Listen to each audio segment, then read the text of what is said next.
新宿校金曜日19時のクラスです。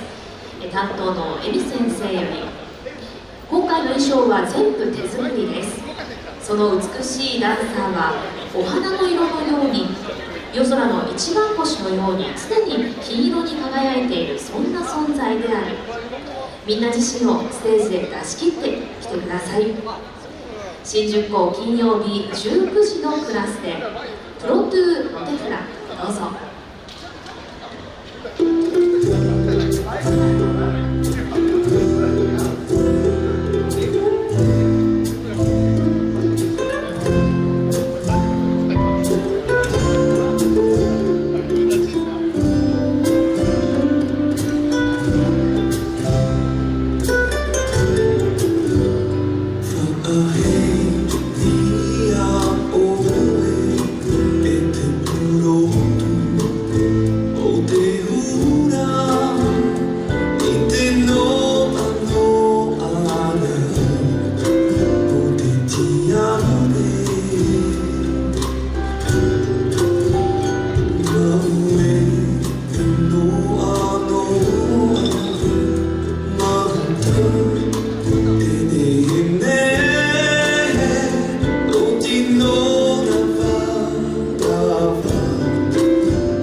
新宿校金曜日19時のクラスの皆さんでした。